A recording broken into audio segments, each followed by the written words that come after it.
സത്യവിശ്വാസികളായ എൻ്റെ സഹോദരങ്ങളെ, സഹോദരിമാരെ,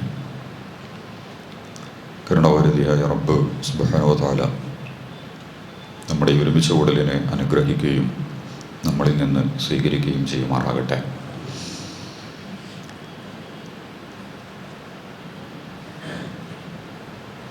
വിശുദ്ധ റമദാനിൻ്റെ ഏറ്റവും അവസാനത്തെ ദിവസങ്ങളിലാണ് ഞാനും നിങ്ങളുമൊക്കെ ഉള്ളത്. സമയത്തെ, കാലത്തെ സാധാരണയായി വിഭജിക്കാറുള്ളത്, നിർണയിക്കാറുള്ളത് സെക്കൻഡ്, മിനിറ്റ്, മണിക്കൂർ, ദിവസം, അല്ലെങ്കിൽ രാവ്, പകൽ, ദിവസം, ആഴ്ച, മാസം, വർഷം, ഇങ്ങനെയാണ് നമ്മൾ സമയത്തെ കണക്ക് കൂട്ടാറുള്ളത്. അതിലിങ്ങോട്ട് വരുംതോറും അത് കുറഞ്ഞ് കുറഞ്ഞ് വർഷങ്ങളിൽ നിന്ന് വർഷമായി, വർഷത്തിൽ നിന്ന് മാസമായി, മാസത്തിൽ നിന്ന് ആഴ്ചകളായി, ആഴ്ചകളിൽ നിന്ന് ദിവസങ്ങളായി, ദിവസങ്ങളിൽ നിന്ന് മണിക്കൂറുകളായി, മണിക്കൂറുകൾ മിനിറ്റുകളായി, മിനിറ്റുകളിൽ നിന്ന് സെക്കൻഡുകളായി സമയം ചുരുങ്ങും. പക്ഷെ സമയത്തിന് ചുരുക്കമൊന്നും സംഭവിക്കില്ല, നമ്മൾ ചുരുങ്ങും.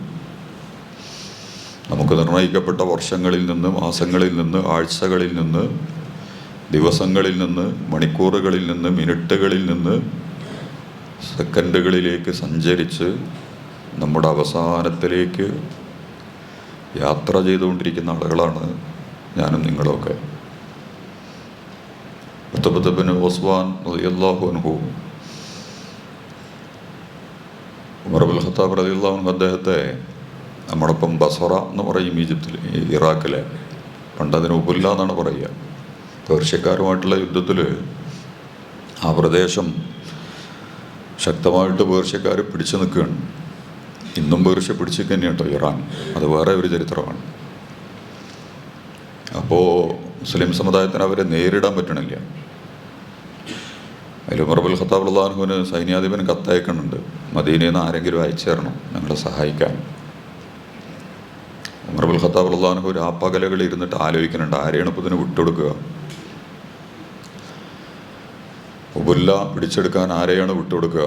അവസാനം ഒരു സുബഹിക്കിരുന്ന് പ്രാർത്ഥിച്ച് വഹി കിട്ടിയതുപോലെ കിട്ടി, എനിക്കാളെ കിട്ടിയിട്ടുണ്ട്, ഉത്ബത്ത് ഇബ്നു ഗസ്വാൻ, അത് മതി, 200 ആൾക്ക് തുല്യമാണ് അദ്ദേഹം. അദ്ദേഹം ഉത്ബത്ത് ഇബ്നു ഗസ്വാനെ വിളിക്കുന്നുണ്ട്, ഉത്ബ യുവ ഉബുല്ലയിലേക്ക് പോകണം, ഇപ്പം പുറപ്പെടണം, നീയും 10 ആളുകളും 10-20 ആളുകളും. അങ്ങനെ ഉത്ബത്ത് ഇബ്നു ഗസ്വാൻ റളിയല്ലാഹു അൻഹു ഉബുല്ലയിലേക്ക് പുറപ്പെടുന്നുണ്ട്. അദ്ദേഹം പിന്നീട് അവിടെ ജയിച്ചടക്കുകയും ബസറയിൽ വലിയ, ഇന്നത്തെ ബസറ, കൂഫ, ഇന്നിപ്പം പൊളിഞ്ഞിട്ടുണ്ട്, അമേരിക്ക പൊളിച്ചിട്ടുണ്ട്. അതൊക്കെ ഓരോ മുസ്ലിം രാഷ്ട്രങ്ങളെയും, അമേരിക്കയിലെ ഇസ്രായേലാണ്, മർമ്മത്തിൽ അമേരിക്ക അല്ലുള്ളത്. അമേരിക്ക എന്ന് പറഞ്ഞാൽ ഇസ്രായേലാണ്. ഇസ്രായേൽ വിശുദ്ധനാക്കപ്പെടുകയും അമേരിക്ക ഭീകരനാക്കപ്പെടുകയും ചെയ്യുന്ന ഒരു പശ്ചാത്തലം നമ്മുടെ മുമ്പിലുണ്ട്. അമേരിക്ക ഭീകരൻ തന്നെയാണ്, അത് ഇസ്രായേൽ കൂടെ ഉള്ളതുകൊണ്ടാണ്. അവർ തകർത്തെറിഞ്ഞ രാഷ്ട്രങ്ങളിലൊന്നാണ് ഇറാഖ്. ഇറാഖിനെ, സിറിയയെ, ലബനാനെ, ഫലസ്തീനെ, യമനെ സിയോണിസ്റ്റുകൾക്ക് വേണ്ടി, ഇസ്രായേലിന് വേണ്ടി, യഹൂദന്മാർക്ക് വേണ്ടി അത് തന്നെയായ അമേരിക്ക നശിപ്പിച്ചിട്ടുള്ള നാഗരികതകളിലൊന്നാണ് ഇറാഖ് എന്ന് പറയുന്നത്. ബാഗ്ദാദ്, ബസറ, കൂഫ എന്നൊക്കെ പറഞ്ഞിട്ട് പഴയ ഇസ്ലാമിക ചരിത്രത്തിലെ വളരെ ഗംഭീരമായ ആ ബസറ നിർമ്മിച്ചത് ഉത്ബത്ത് ഇബ്നു ഗസ്വാൻ റളിയല്ലാഹു അൻഹു ആയിരുന്നതാണ്. അദ്ദേഹം അവിടുത്തെ പള്ളിയിൽ വെച്ച് നടത്തിയ പ്രഭാഷണമുണ്ട്. സത്യവിശ്വാസികളെ വിളിച്ചിട്ട്, സഹോദരന്മാരെ, ദുനിയാവ് പോയിക്കൊണ്ടിരിക്കുന്ന വണ്ടിയാണ്, വരുന്ന വണ്ടിയല്ല. നമ്മൾ പോയിക്കൊണ്ടിരിക്കുന്ന, തീർന്നുകൊണ്ടിരിക്കുന്ന വണ്ടിയാണ്. നിങ്ങൾ ഒരു കൂജ, കിണ്ടിയൊക്കെ ഉണ്ടാവുമല്ലോ, നമ്മൾ വെള്ളം ഒഴിക്കാൻ ഉപയോഗിക്കണം. അതിൽ നിന്ന് വെള്ളം ഒഴിച്ചു വെക്കാൻ അത് താഴ്ത്തി വെച്ചാൽ അതിൽ നിന്ന് വെള്ളം എങ്ങനെയാണോ ഒഴുകി തീരുന്നത് എന്നതുപോലെ നമ്മുടെ ആയുസ് തീർന്നുകൊണ്ടേയിരിക്കുകയാണ്, ദുനിയാവ് തീർന്നുകൊണ്ടേയിരിക്കുകയാണ്. നിങ്ങൾ നിങ്ങളുടെ അവസാനത്തിലേക്ക് അടുത്തുകൊണ്ടേയിരിക്കുകയാണ്. ഞങ്ങൾക്കൊരു കാലുണ്ടായിരുന്നു, അന്ന് ഞങ്ങൾ വളരെ പരിമിതരായ ആളുകളായിരുന്നു, പക്ഷേ ഗംഭീരന്മാരായിരുന്നു ഞങ്ങളെ കൂടെ ഉണ്ടായിരുന്നവർ. ഒരു കാരക്ക കൊണ്ട് ഞാനും സാദ് ഇബ്നു അബീ വഖാസും ഒക്കെ അത് 7 പകുത്തിട്ട് ആളുകൾക്ക് വിശപ്പിന് കൊടുത്തിട്ടുണ്ട്, വേറെ വേറെ മുറിച്ച് കൊടുത്തിട്ടുണ്ട്. ഒരു പുതപ്പ് കൊണ്ട് തന്നെ വലിച്ചു കയറി കയ്യുമ്മലും കാലുമ്മലും ഒക്കെ നടന്ന് ക്ഷീണിച്ച് നഖമൊക്കെ പഴുത്ത് മരുഭൂമിയിൽ നിന്ന് പുറത്തിയാടാൻ ഒരുങ്ങിയപ്പോൾ യുദ്ധത്തിന് വേണ്ടി കാലിൽ ശീല കെട്ടി ഞങ്ങൾ പുറപ്പെട്ടിട്ടുണ്ട്. ഇന്ന് നമ്മൾ വലിയ സൗകര്യങ്ങളിലാണ്. എന്നെപ്പോലത്തെ നിസ്സാരന്മാരൊക്കെ ഏതെങ്കിലും ഒരു പ്രദേശത്തിൻ്റെ ഗവർണറാണ് എന്നൊക്കെ ഉത്തബത്ത് ബിൻ അസ്വാൻ റളിയല്ലാഹു അൻഹു അവരോട് പറയുന്നുണ്ട്. പിന്നെ അദ്ദേഹം ബസറ വിട്ട് പോകുന്നുണ്ട്. ബസറ ഭയങ്കര അടിച്ചുപൊളി ജീവിതമൊക്കെ ആയി. അടിച്ചുപൊളിയുള്ള പുതിയ കാലം എന്ന് പറയണം വൈബ് വേണമെന്നാണ്. പുതിയ കാലത്തെ വർത്താനം അതാണ്, വൈബ് വേണം. എനിക്ക് ആ സാധനം എന്താണെന്ന് അറിയില്ല കേട്ടോ, അങ്ങനെയാണ് പറയല്. വൈബില്ലെങ്കിൽ രസമല്ല എന്നാ പറയാം. എന്താണ് ഈ സാധനം അല്ലാഹു അലം. ഏതാണെങ്കിലും അത് വേണം. പോയി തിന്നുന്നിടത്ത് വേണം, ഡ്രസ്സിൽ വേണം, വീട്ടിൽ വേണം, വണ്ടിയിൽ വേണം, നടക്കുന്നിടത്തും ഇരിക്കുന്നിടത്തും കിടക്കുന്നിടത്തും ഒക്കെ വൈബ് വേണമെന്നാണ് പറഞ്ഞുകൊണ്ടിരിക്കുന്നത്. ഇല്ലെങ്കിൽ ഒന്നിനും രസമല്ല എന്നാണ്. യഥാർത്ഥത്തിൽ നമ്മൾ റമളാനെ കുറിച്ച് സൂചിപ്പിച്ചിരുന്നു. പരിശുദ്ധ റമളാൻ നിയന്ത്രണങ്ങളാണ്. അനുവദിക്കപ്പെട്ടതിനെ നിയന്ത്രിക്കുകയാണ് റമളാൻ. അടിച്ചുപൊളി സംസ്കാരത്തെ കടപുഴകി എറിയുന്ന, പറിച്ചെടുക്കുന്ന, വാരിക്കോരി നിറക്കണതിൽ ഒരു സംശയമൊന്നുമില്ല. പെണ്ണുങ്ങൾ സൂപ്പർ മാർക്കറ്റ് പോയ മാതിരി നന്മകൾ അങ്ങനെയുള്ള സൂപ്പർ മാർക്കറ്റ് പോയാൽ എല്ലാം വാരിയെടുക്കും. വേണ്ടാത്തൊക്കെ എടുക്കും. കാരണം ഓൽക്കറിയാം അതൊക്കെ വേണ്ടിയിരുന്നു. എല്ലാ സാധനവും എടുക്കും. എന്നിട്ട് നിറച്ച് അവരുടെ സാധനം നിറച്ച് ബില്ല് കൊടുക്കുമ്പോൾ നമുക്കറിയാം ഞാൻ ഉദ്ദേശിച്ച സാധനമൊന്നുമല്ല വാങ്ങിയിട്ടുള്ളത്, കുറേ സാധനം ഇവർ വാങ്ങിയിട്ടുണ്ട് എന്നുള്ളത്. എന്നതുപോലെ റമളാനിൽ വാങ്ങണം. നമ്മൾ പ്രതീക്ഷിക്കാത്തതൊക്കെ വാങ്ങിക്കൂട്ടണം. എന്തൊക്കെ വാങ്ങാൻ പറ്റുമോ അതൊക്കെ വാങ്ങിക്കൂട്ടണം. ഉമർ ഇബ്നുൽ ഖത്താബ് റളിയല്ലാഹു അൻഹുവിൻ്റെ മകനാണ് അബ്ദുല്ലാഹി ഇബ്നു ഉമർ റളിയല്ലാഹു അൻഹു. അദ്ദേഹത്തിൻ്റെ തോളിൽ കെട്ടി റസൂൽ പറഞ്ഞു, കഅന്നക ഫിദ്ദുനിയ ഗരീബുൻ അവാബിറു സബീൽ. ഇവിടെ ഈ ഒരു യാത്രക്കാരൻ മാത്രമാട്ടോ, ഇവിടെ കാലാകാലവും താമസിക്കാൻ തീരുമാനിച്ചവരല്ല. ഇതൊരു ലോഡ്ജാണ്, ഇതെൻ്റെ വീടല്ല. ഭൂമി ഒരു ലോഡ്ജ് മാത്രമാണ്. കുറച്ച് സമയം മാത്രം, മണിക്കൂറുകൾ മാത്രമേ ഉള്ളൂ. ആ മണിക്കൂറുകൾ എന്ന് പറയുന്നത് പോലും പരലോകത്ത് വളരെ നിസ്സാരമാണ്. ഇല്ലാ കലംഹിൽ ബസർ, കണ്ണ് ചിമ്മി തുറക്കണം അതിലേ ഉള്ളൂ. പരലോകത്ത് നല്ല ചോദിക്കും നമ്മളോടുന്ന, ഇടോ ഇത്ര കാലം ഈ ജീവിച്ചിടോ ഇവിടെ. അപ്പം നമ്മൾ പറയുന്ന ഒരു കുറച്ച് നേരം. ഇല്ലാ സാഅത്തമിനൻ നഹാർ, ഒരു പകല് 70, 90, 130, 1000 കൊല്ലമൊക്കെ ജീവിച്ച ആയുസ് കിട്ടിയ മനുഷ്യന്മാരെ പറയുന്ന ഒരു മണിക്കൂറുകൾ മാത്രമാണ് ഞാൻ ദുനിയാവിൽ ജീവിച്ചിട്ടുള്ളത്. അത്രയും നിസ്സാരമാണ് ഈ ദുനിയാവ് എന്ന് പറയുന്നത്. ഈ ദുനിയാവിനോട് നമ്മൾ അതിവേഗത്തിൽ വിട പറഞ്ഞുകൊണ്ടിരിക്കുകയാണ്. ഞാൻ അതിൻ്റെ കൂടെ സൂചിപ്പിക്കാൻ ആഗ്രഹിച്ചത്, അതിനേക്കാൾ വേഗത്തിൽ റമളാൻ അതിൻ്റെ മിനിറ്റുകളിലേക്കും മണിക്കൂറുകളിലേക്കും ചുരുങ്ങിക്കൊണ്ടിരിക്കുകയാണ്. അടുത്ത വെള്ളിയാഴ്ച ചിലപ്പോൾ നോമ്പായിരിക്കും, അല്ലെങ്കിൽ വെള്ളിയാഴ്ച പെരുന്നാളായിരിക്കും. അടുത്ത വെള്ളിയാഴ്ച വ്യാഴാഴ്ചയാണ് 27ാമത്തെ 29ാമത്തെ നോമ്പ്. അള്ളാഹ് അനുഗ്രഹിച്ച് കിട്ടുകയാണെങ്കിൽ വെള്ളിയും കൂടി കിട്ടുകയാണെങ്കിൽ 30 കിട്ടും. അങ്ങനെയാണെങ്കിൽ ഇന്ന് മുതൽ കൃത്യം 7 ദിവസമുള്ളൂ. അതിൽ തന്നെ 16 മണിക്കൂറുകളോളം പിന്നിട്ട് കഴിഞ്ഞു. 18, 19 മണിക്കൂറോളം പിന്നിട്ട് കഴിഞ്ഞു. ഇന്ന് മരിവോട് കൂടി ഈ ഒരു ദിവസവും ഈ മാസത്തിലെ അവസാനത്തെ വെള്ളിയാഴ്ച ആയിരിക്കും ചിലപ്പോൾ. ഇങ്ങനെ ഒരു വെള്ളിയാഴ്ച ചിലപ്പോൾ ഇനി നമ്മുടെ ആയുസിൽ റമളാനിൽ ചിലപ്പോൾ നമുക്ക് കിട്ടാൻ സാധ്യതകൾ വളരെ കുറവായിരിക്കും. അതൊക്കെ മനസ്സിലാക്കിയിട്ട് ആയിരിക്കും നിങ്ങളൊക്കെ ഇരിക്കണമെന്നാണ് ഞാൻ വിചാരിക്കുന്നത്. ഈ ഒരു വെള്ളിയാഴ്ച അടുത്ത വെള്ളിയാഴ്ചയും കൂടി കിട്ടുകയാണെങ്കിൽ അൽഹംദുലില്ലാ, സന്തോഷമായി. അല്ലെങ്കിൽ പെരുന്നാളായിരിക്കും. അപ്പം ഇന്ന് വെള്ളി കൂട്ടിയാൽ അടുത്ത വ്യാഴം വരെയുള്ള ഒരാഴ്ച മതിമറന്ന് പണിയെടുക്കുക. കരളും കണ്ണും ഒക്കെ നിറച്ചിട്ട് കരിച്ച് ഉണക്കി ഉള്ളിലിട്ട് ഇളക്കി എവിടെയൊക്കെ എന്തൊക്കെ സംഗതികളുണ്ടോ അതിനൊക്കെ എടുത്ത് പുറത്തേക്ക് കൊണ്ടുവന്നിട്ട് കരുണാവാരിധിയായ റബ്ബിൻ്റെ മുമ്പിൽ നമ്മുടെ എല്ലാ സംഗതികളും ഒരൊറ്റ പ്രാർത്ഥനയാണ് പഠിപ്പിക്കപ്പെട്ടിട്ടുള്ളത് റമളാനിൽ.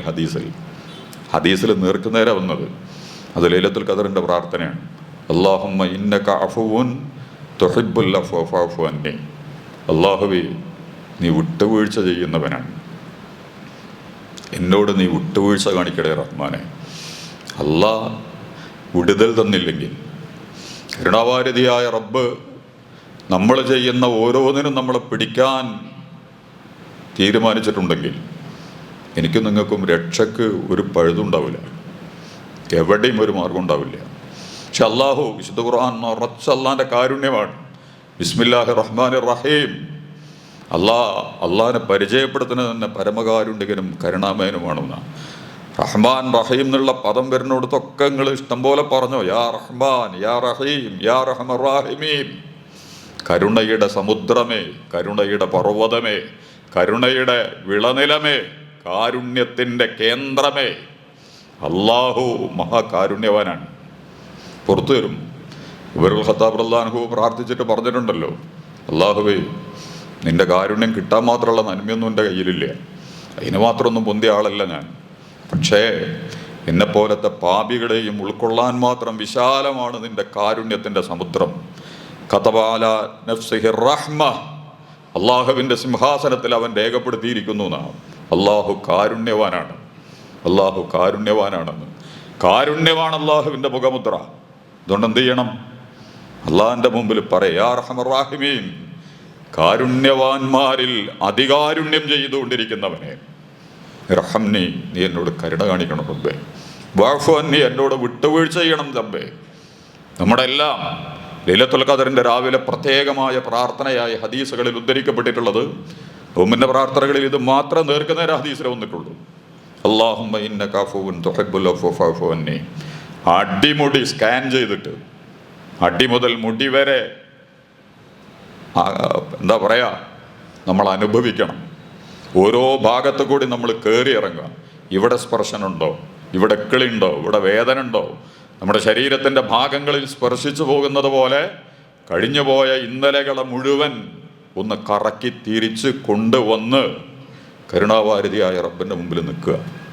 ശരിക്കും ഉമറുൽ ഖത്താബ് റളിയല്ലാഹു അൻഹു ഒരു ദിവസം രാത്രി വേലക്കാരനുണ്ട് അദ്ദേഹത്തിൻ്റെ, അദ്ദേഹം എണീച്ചുകൊണ്ട് ഉമറല്ലാഹു ഒരാളോട് ഇങ്ങനെ വർത്താനം പറയണത് കേൾക്കണം.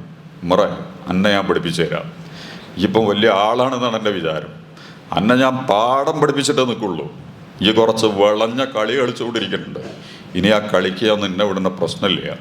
വേലക്കാരൻ എണീച്ച് നോക്കിയിട്ട് ഇത് ആരോടാണ് ഉമറുൽ ഖത്താബ് റളിയല്ലാഹു അൻഹു സംസാരിച്ചുകൊണ്ടിരിക്കുന്നത്? ഉമറിനോട് എന്നെ പറഞ്ഞുകൊണ്ടിരിക്കുകയാണ്, നീ അമീറാണല്ലേ, ഈ വലിയ നേതാവാണല്ലേ, അനക്ക് പദവി ഉണ്ടല്ലേ, നീ വലിയ ഗംഭീരനാണല്ലേ, കുറച്ച് വലിയ വീർത്ത് ചേർത്ത് നിൽക്കുകയാണെങ്കിലേ ഞാനതൊക്കെ പൊട്ടിച്ചു തരാം. സ്വന്തം മനസാക്ഷിയോട്, സ്വന്തം മനസ്സിനെ ഇണക്കാത്തവന് ആരെയൊന്നും ചെയ്യാൻ കഴിയില്ല. സ്വന്തം മനസ്സിനെയാണ് നമ്മൾ കീഴ്പ്പെടുത്തേണ്ടത്. ശരിക്കും നോമ്പ് ആത്മാവിൻ്റെ വീണ്ടെടുപ്പാണ്, ശരീരത്തിൻ്റെ വീണ്ടെടുപ്പാണ്. നമ്മളിലേക്ക് നടത്തുന്ന തീർത്ഥയാത്രയാണ്. അള്ളാഹു നൽകിയിട്ടുള്ള ഈ മഹാ അനുഗ്രഹങ്ങളെ മുഴുവൻ അതിൻ്റെ ശരിയല്ലാത്ത രീതിയിലും രൂപത്തിലും ഭാവത്തിലും വിനിയോഗിച്ച് അള്ളാഹു നൽകിയ വിശുദ്ധ ഖുർആൻ സൂറത്തുൽ ഗഫറിൽ പറയുന്നുണ്ട്, എൻ്റെ കണ്ണും കയ്യും കാലും ഒക്കെ നിനക്കെതിരെ സാക്ഷി നിൽക്കും, നിനക്കെതിരെ സാക്ഷി നിൽക്കും നാളെ പരലോകത്ത്. ആലോചിക്കാൻ പറ്റാത്ത സംഗതിയാണത്. നമ്മുടെ കണ്ണ് നമുക്കെതിരെ പറയുന്നു, നമ്മുടെ കാത് നമുക്കെതിരെ പറയുന്നു, നമ്മുടെ ഓരോ ശരീരത്തിലെ സെല്ലുകളും നമുക്കെതിരെ സംസാരിക്കുന്നു. കാരണം ഇതൊക്കെ അല്ലാഹ് തന്നതാ. ഖുൽ ഹുവല്ലദീ അൻശഅകും, ഞാനാണ് നിങ്ങൾ ഉണ്ടാക്കിയിട്ടുള്ളത്, എൻ്റെ അനുഗ്രഹങ്ങളിൽ നിന്ന് എനിക്കെതിരെ പ്രവർത്തിച്ചവരാണ് നിങ്ങൾ. അള്ളാഹു നൽകിയിട്ടുള്ള ഈ കണ്ണും കയ്യും കാലും കാതും ഒക്കെ നമുക്കെതിരെ സംസാരിക്കാൻ നിന്നാൽ അതുകൊണ്ട് എന്നെ കഫുവൻ, ഈ വിട്ടുവീഴ്ച ചെയ്യണം തമ്പ്. എൻ്റെ കണ്ണുകൊണ്ട് ഞാൻ കണ്ടത്, കാതുകൊണ്ട് ഞാൻ കേട്ടത്, കൈ കൊണ്ട് ഞാൻ ചെയ്തത്, കാലുകൊണ്ട് ഞാൻ പോയത്, ഈ നാക്കുകൊണ്ടും ചുണ്ടുകൊണ്ടും ഒക്കെ ഞാൻ ചെയ്തു കൂട്ടിയത്, എൻ്റെ ഹൃദയത്തിലും മസ്തിഷ്കത്തിലും ഒക്കെ വന്നിട്ടുള്ള വികാരങ്ങളും വിചാരങ്ങളും നിലപാടുകളും സമീപനങ്ങളും ഒക്കെ എന്നെക്കാൾ അല്ലാഹുമ്മ ഗ്ഫിർലി മാ ഖദ്ദംതു, അല്ലാഹുവേ ചെയ്തതൊക്കെ പുറത്തു തരണം, വമാ അഖർതു, ചെയ്യാതെ പോയതും പുറത്തു തരണം, അല്ലെങ്കിൽ അധികം ചെയ്തതും നീ പുറത്തു തരണം, അധികം ചെയ്തതൊക്കെ നീ എനിക്ക് പുറത്തു തരണം. അഅലൻതു വമാ അസ്റർതു, പരസ്യമായി ചെയ്തത്, രഹസ്യമായി ചെയ്തത്, വമാ അസ്റഫ്തു, അതിരെ വിട്ട് ഞാൻ ചെയ്തു പോയത്, ഇന്നക അൻതൽ മുഖദ്ദിം വഅൻതൽ മുഅഖിർ ലാ ഇലാഹ ഇല്ല അൻത, അനക്കാണല്ലോ എന്നെ അറിയാം, എനിക്കറിയില്ലല്ലോ. അലി ഇബ്നു അബീ ത്വാലിബ് റളിയല്ലാഹു അൻഹു അള്ളാഹിൻ്റെ മുമ്പിൽ പറയുന്നുണ്ട്, അല്ലാഹുവേ എന്നെക്കാൾ എന്നെ അറിയുന്നവൻ നീയാണ്, എൻ്റെ കാര്യങ്ങളൊക്കെ ഞാൻ തന്നെ മറന്നുപോയിട്ടുണ്ട്, ചിലതൊക്കെ നല്ലോണം കുഴിച്ചാലേ കിട്ടുള്ളൂ, അടിയിലിങ്ങനെ കിടക്കുകയാണ്, നമ്മളിങ്ങനെ വീർത്ത് ചേർത്ത് ഗംഭീരന്മാരായിട്ട് നിൽക്കുമ്പോൾ. ഞാൻ ആ ഭാഗത്തേക്ക് ഇനി കൂടുതൽ കടന്നു പോകണില്ല. ഞാൻ പറയാൻ ആഗ്രഹിച്ചത് ഈ റമദാൻ വിട പറയുകയാണ്. ഈ വർഷത്തെ റമദാൻ ഇന്ന് അടുത്ത വ്യാഴാഴ്ച മഗ്‌രിബ് നമസ്കാരത്തോടു കൂടി, അല്ലെങ്കിൽ അടുത്ത വെള്ളിയാഴ്ച മഗ്‌രിബ് നമസ്കാരത്തോടു കൂടി, അസർ നമസ്കാരത്തോടു കൂടി, മഗ്‌രിബിന് നമ്മൾ നോമ്പ് തുറക്കുന്നതോടുകൂടി ഈ വർഷത്തെ റമദാൻ നമ്മളിൽ നിന്ന് യാത്ര തിരിക്കും. അതുകൊണ്ട് എന്ത് ചെയ്യണം? കിട്ടുന്ന ഓരോ മണിക്കൂറുകളും ഓരോ സെക്കൻഡുകളും ഓരോ ചില്ലറ ദിവസങ്ങളും, ഇനി ആയുസ്സിൽ ഇങ്ങനെ ഒരു 7 ദിവസങ്ങളില്ല, ഇനി ആയുസ്സിൽ ഇങ്ങനെ ഒരു തിങ്കളും ചൊവ്വയും ബുധനും വ്യാഴവും എനിക്കില്ലെങ്കിൽ അള്ളാഹുവിൻ്റെ ആയുസ്സിൽ നീ കനിഞ്ഞു നൽകിയ ദിവസങ്ങളെ, മണിക്കൂറുകളെ, നിമിഷങ്ങളെ ഞാൻ നിൻ്റെ മുമ്പിൽ കൊണ്ടുവന്ന് വെച്ചിട്ടുണ്ട്. എൻ്റെ അർത്ഥനകളും എൻ്റെ പരാതികളും എൻ്റെ പരാധീനതകളും എൻ്റെ സങ്കടങ്ങളും എൻ്റെ ദൗർബല്യങ്ങളും എൻ്റെ വീഴ്ചകളും എൻ്റെ ഗുരുതരമായ തകർച്ചകളും തിമിർപ്പുകളും ഒക്കെ ഞാൻ എൻ്റെ മുമ്പിൽ വെച്ചിട്ടുണ്ട്. എന്നെ പൊറുക്കണം കരുണാവാരിധിയെ. ഇന്നക അഫുവുൻ തുഹിബ്ബുൽ അഫ്വ ഫഅഫു അന്നാ. വിട്ടുവീഴ്ച ഏറെ ഇഷ്ടപ്പെട്ടുകൊണ്ടിരിക്കുന്നവനാണ് നീ. അതുകൊണ്ട് റമദാനിൽ ഇനിയുള്ള ദിവസങ്ങളിൽ കരുണാവാരിധി അള്ളാഹുവിൻ്റെ കൽപ്പനകളെ വളരെ ഗൗരവത്തോടെ കൂടി സൂക്ഷിച്ചും പാലിച്ചുമുണ്ട് ലഭിക്കേണ്ടത് കിട്ടിയിരിക്കുന്നു എന്ന് ഉറപ്പുവരുത്താൻ എൻ്റെ പ്രിയപ്പെട്ട സഹോദരങ്ങളും സഹോദരിമാരും പ്രത്യേകമായി ശ്രദ്ധിക്കണമെന്ന് എൻ്റെയും നിങ്ങളെയും ഉണർത്തുന്നു, വസീയത്ത് ചെയ്യുന്നു. ഇപ്പോൾ മിഡിൽ ഈസ്റ്റിലെ യുദ്ധം നടന്നുകൊണ്ടിരിക്കുകയാണ്. കഴിഞ്ഞ 10-13 ദിവസമായി നമ്മുടെയൊക്കെ അടുക്കളി അങ്ങാടിയൊക്കെ വലിയ വെല്ലുവിളികൾ അഭിമുഖീകരിക്കാൻ സാധ്യതയുള്ള, നമ്മുടെ മാത്രമല്ല ലോകത്തുടനീളമുള്ള പലതിൻ്റെയും മലയാളി മുസ്ലിം സമൂഹവും കേരളത്തിൽ ഇന്ന് നടന്നുകൊണ്ടിരിക്കുന്ന എല്ലാ മതരാഷ്ട്രീയ അഭ്യാസങ്ങളും വിപണിയുടെയും വാണിജ്യത്തിൻ്റെയും വ്യവസായത്തിൻ്റെയും ഒക്കെ തുറവിയും അയൽപക്ക സംസ്ഥാനങ്ങളിലെ തൊഴിലാളികൾക്ക് ഇവിടെ വന്നിട്ട് കണ്ടമാനം കാര്യങ്ങൾ ചെയ്യാനൊക്കെ ഉള്ള അവസരം കിട്ടുന്നത് മിഡിൽ ഈസ്റ്റിൽ നിന്ന് വരുന്ന പണം കൊണ്ട് തന്നെയാണ്. ആ പണത്തിലാണ് കേരളം നിലനിൽക്കുന്നത്. അതുകൊണ്ട് നമ്മൾ അങ്ങാടിയും അടുക്കളയൊക്കെ ഉമ്മമാരുടെയൊക്കെ മനസ്സിൽ വ്യാധിയും ആദ്യമൊക്കെ ഉണ്ട്. ചെറിയ ആദികൾ വേറെ ഉണ്ട്. എൻ്റെ പുതിയാപ്പിളക്ക് പെരുന്നാളിന് വരാൻ പറ്റൂലേ, എൻ്റെ മകന് വരൂലേ, എൻ്റെ വാപ്പ വരില്ലേ, ഇങ്ങനെയൊക്കെ ആലോചിക്കുന്നുണ്ട്. ഫ്ലൈറ്റുകൾ ഓടണില്ല, പലതും അവസാന നിമിഷം റദ്ദ് ചെയ്യപ്പെട്ടുകൊണ്ടിരിക്കുന്നു, ചിലത് അവസാന നിമിഷം പോകുന്നൊക്കെ പറയണം. ഓരോ വ്യക്തികളും ധാരാളം സംഘർഷങ്ങളിലൂടെ പെരുന്നാളിനൊക്കെ പ്രതീക്ഷിച്ചിരിക്കുന്ന പലരും വീടുകളിലേക്ക് എത്താൻ സാധ്യതയല്ല. എത്താൻ സാധ്യതയല്ല എന്നുള്ള ആദിയും വ്യാധിയും 165 കുട്ടികളെയാണ് ഇറാനെ രക്ഷിക്കാൻ വേണ്ടിയിട്ട്, ഇറാനിലെ പെണ്ണുങ്ങൾക്ക് സ്വാതന്ത്ര്യം കൊടുക്കാനാണ് ട്രംപ് അവിടെ വന്നിട്ടുള്ളത്. അൽഹംദുലില്ലാ ആ കുട്ടികളെ രക്ഷപ്പെട്ട്. ട്രംപിൻ്റെ കയ്യിൽ രക്ഷ കിട്ടിയാൽ എപ്സ്റ്റീൻ ഫയൽ നമ്മൾ വായിച്ചതാണല്ലോ. 7 വയസ്സ് മുതൽ 17 വയസ്സ് വരെയുള്ള പെൺകുട്ടികളെ അതിമാരകമായി ഭേദ്യം ചെയ്ത്, മാനഭംഗം ചെയ്ത്, ബലാത്സംഗം ചെയ്ത് ഇറാൻ അതിൻ്റെ മിസൈലിൽ കൊടുക്കുന്നുണ്ട്. എപ്സ്റ്റീനാൽ വഞ്ചിക്കപ്പെട്ട മനുഷ്യർക്ക് വേണ്ടിയാണ് ഈ മിസൈൽ. ഖുർആനിൽ 2 ഇന്നമാ യഅ്മുറുക്കും ബിസ്സൂഹി വൽ ഫഹ്ശാ, വളരെ മലീമസമായ കാര്യങ്ങളാണ് ശൈത്താൻ നിങ്ങളോട് പറയുന്നത്. പെൺകുട്ടിയെ തുണിയുരിഞ്ഞ് കാമപൂർത്തീകരണ ലൈംഗിക പ്രക്രിയകളകം നടത്തി അവസാനം പെൺകുട്ടിയുടെ ശരീരമടക്കം ബലി കൊടുത്ത് ഈ പിശാച് നിങ്ങളെ പ്രോത്സാഹിപ്പിച്ചുകൊണ്ടിരിക്കുന്നു. അശ്ലീലതകൾ, അനാശാസ്യതകൾ. നിങ്ങൾ വിചാരിക്കുന്നുണ്ടോ ഒരാണിന് ചുറ്റും ഒരു പെണ്ണ്, ഒരാളിന് ചുറ്റും 10-40 പെണ്ണുങ്ങൾ തുണിയുരിഞ്ഞ് ചാടുന്നത് ഇസ്ലാമിൻ്റെ സംസ്കാരമല്ല, ഹൈന്ദവതയുടെ സംസ്കാരമല്ല, ഇഞ്ചീലിൻ്റെയും തൗറാത്തിൻ്റെയും സംസ്കാരമല്ല, അത് ഇസ്രായേലിൻ്റെ സംസ്കാരമാണ്. വ്യക്തികളെയും പ്രസ്ഥാനങ്ങളെയും തകർത്തെറിയാൻ, കണ്ണിനെയും കാതിനെയും ഒക്കെ എക്സ്റ്റീനിൽ കൊണ്ടുപോയിട്ട് കൊടുക്കാൻ, പെൺകുട്ടികളുടെ ശരീരം കടിച്ച് പിറിച്ച് മാന്തിയെടുക്കുന്ന അവസാനം നമ്മുടെ ആൺകുട്ടികളെ അങ്ങനെ, പെൺകുട്ടികളെ അങ്ങനെ ആക്കി എടുത്തുകൊണ്ടിരിക്കുകയാണ്. സ്ക്രീനുകൾ നമ്മളെ വ്യഭിചരിച്ചുകൊണ്ടിരിക്കുന്ന, സ്ക്രീനുകൾ നമ്മളെ മാനഭംഗം ചെയ്തുകൊണ്ടിരിക്കുന്ന മെഗാ സ്ക്രീനുകളും ചോട്ടാ സ്ക്രീനുകളും അടക്കം ഇതൊക്കെ എപ്സ്റ്റീൻ്റെ പരിപാടിയാണ്. ഇസ്രായേൽ ഈ റമദാനിൽ ഇബ്ലീസിനെ തിരിച്ചറിയണമെന്നാണ്. ഇബ്ലീസിനെ അള്ളാഹു പിടിച്ചു കിട്ടുന്നതാണ്. ഞാൻ ആ ഭാഗം ഇനി കൂടുതൽ പറയുന്നത്. ഞാൻ പറഞ്ഞത് എന്താണെന്ന് വെച്ചാൽ ഇസ്രായേലിൻ്റെ എല്ലാ അടിസ്ഥാനങ്ങളുടെയും തലതൊട്ടപ്പനായ ട്രംപ്, അമേരിക്ക, അമേരിക്കയെക്കുറിച്ച് അതിനോട് അഡ്ജസ്റ്റ് ചെയ്യാത്ത ഒരാളുമില്ല ലോകരാഷ്ട്രീയത്തിൽ. ഒരൊറ്റ രാജ്യമുള്ളൂ, അതാണ് ഇറാൻ. ഒരു അഡ്ജസ്റ്റ്മെൻറ്റും ഇറാൻ ചെയ്തിട്ടില്ല. നിങ്ങളതിൻ്റെ ചരിത്രം പിടിച്ചു നോക്കുന്നുണ്ടോ? വിട്ടുവീഴ്ച കാണിച്ചിട്ടില്ല. സന്ധി സംഭാഷണങ്ങളും സാധനമൊക്കെ നടത്തിയിട്ടുണ്ട്. പക്ഷേ ഒരു ഘട്ടത്തിലും ഷൈബ് അബി ത്വാലിബിലായിരുന്നു അള്ളാഹുവിൻ്റെ പ്രവാചകനെ 3 കൊല്ലം ഭക്ഷണവും വസ്ത്രവും കല്യാണവും വാണിജ്യവും വ്യാപാരവും ഒക്കെ മുടക്കി ഖുറൈശി വംശം, ഹാഷിം കുടുംബം ബഹിഷ്കരിച്ചതുപോലെ ഇറാനെ പരമാവധി ബഹിഷ്കരിപ്പിക്കാൻ ഉപരോധത്തിലും സംഘർഷങ്ങളിലും പിറന്ന ദിവസം മുതൽ പോരാട്ടങ്ങളിലാണ് ഇറാൻ. അങ്ങനത്തെ ഒരു പ്രസ്ഥാനം വേറുണ്ടെങ്കിൽ ഇഖ്വാനുൽ മുസ്ലിമൂന് മാത്രമേ ഉള്ളൂ. ഒരു പ്രസ്ഥാനം എന്നുള്ള നിലക്ക് ജനിച്ച കാലം മുതൽ പ്രതിസന്ധികളിലൂടെ പോകുന്ന, ഇസ്ലാമിക് റവല്യൂഷൻ നടന്നത് മുതൽ ഇറാനിൽ ഭയങ്കര പ്രശ്നം. ഞാൻ അവിടെ നിർത്തണം ആ ഭാഗം പറഞ്ഞത്. അന്ന് മുതൽ ഇറാൻ അമേരിക്കയോട്, നിങ്ങൾ ശരിക്കും മനസ്സിലാക്കിക്കോ, ഒരു അഡ്ജസ്റ്റ്മെന്റ് ഇറാൻ ചെയ്തിരുന്നെങ്കിൽ സൗദിയെ പോലെ, കുവൈത്തിനെ പോലെ, ഖത്തറിനെ പോലെ, UAE പോലെ മിഡിൽ ഈസ്റ്റിലെ ഹീറോയാകുമായിരുന്നു അമേരിക്ക. ഇസ്രായേലിനോടും അമേരിക്കയോടും ഒരു വിട്ടുവീഴ്ച കാണിച്ചിരുന്നെങ്കിൽ, ഒരു അഡ്ജസ്റ്റ്മെന്റ്, ഒരു അലയൻസിന് സന്നദ്ധമായിരുന്നെങ്കിൽ. പക്ഷേ അഭിമാനം പടയം വെക്കാത്ത ഒരു രാഷ്ട്രമാണ് ഇറാൻ എന്ന് പറയുന്നത്. ഇതിന്റെ നേതാവിനെ കണ്ടില്ലേ നിങ്ങൾ? അലി ഖാംനെയി. 86 വയസ്സിൽ അലി ഖാംനെയി എന്ത് രസകരമായ യാത്രയാണ്. അമേരിക്കയുടെ ഇസ്രായേലിൻ്റെ ബോംബിങ്ങിൽ പരമോന്നതനായ നേതാവ്, പറയാൻ ആരുമില്ല, നമ്മുടെ പ്രധാനമന്ത്രിയെ, നമ്മുടെ രാഷ്ട്രപതിയെ, നമ്മുടെ മുഖ്യമന്ത്രിയെ ഒരു സുപ്രഭാതത്തിൽ ഒരുത്തൻ കടന്നാക്രമിച്ചാൽ, ഒരു വീട്ടിലെ രക്ഷാകർത്താവിനെ, മാതാവിനെ, ഏറ്റവും ഉത്തരവാദിത്തപ്പെട്ട ഒരാളെ അന്യായമായി ഒരാൾ കടന്നാക്രമിച്ചാൽ എന്താ നമ്മൾ ചെയ്യുക? ആരെങ്കിലുമൊക്കെ പറയണ്ടേ?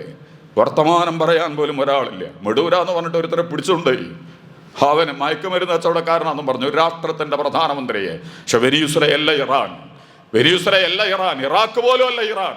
ധൈര്യമുള്ള ഒരു ജനത, ധൈര്യമുള്ള ഭരണകൂടം, അഭിമാനത്തോടു കൂടി എഴുന്നേറ്റ് നിന്നുകൊണ്ട് അവരിന്ന് 86 വയസ്സുള്ള മനുഷ്യന് അലി ഖംനൈ, അദ്ദേഹത്തിൻ്റെ ഫുട്ടേജുകളൊക്കെ കാണുകയാണെങ്കിൽ നമ്മൾ തന്നെ ആകർഷിക്കപ്പെടും. അത്രമാത്രം സുന്ദരമായ, സാധാരണ മനുഷ്യനൊന്നും അല്ല, പട്ടാളക്കാരനായിരുന്നു അദ്ദേഹം, ഭടനായിരുന്നു അദ്ദേഹം, പോരാളിയായിരുന്നു അദ്ദേഹം, ഗംഭീരനായ പണ്ഡിതനാണ് അദ്ദേഹം. അറിയോ നിങ്ങൾ? പ്രഭാഷണങ്ങളും ചെറിയ കുട്ടികളൊക്കെ വന്നിട്ട്, 8ഉം 10ഉം വയസ്സായ കുട്ടികളൊക്കെ വന്നിട്ട്, ബാബാ വലൈക്കും അസ്സലാം വലൈക്കും, വലൈക്കും അസ്സലാം, എന്താ എനിക്ക് രക്തസാക്ഷിയാവണം. ചെറിയ കുട്ടികൾ വന്നിട്ടേ അദ്ദേഹത്തിനെ കാണാൻ ആളുകളില്ലോ. അപ്പോൾ കുട്ടീനോട് പറയും, ഇപ്പോൾ തന്നെ രക്തസാക്ഷിയാവണം. അതല്ലല്ലോ വേണ്ടത്.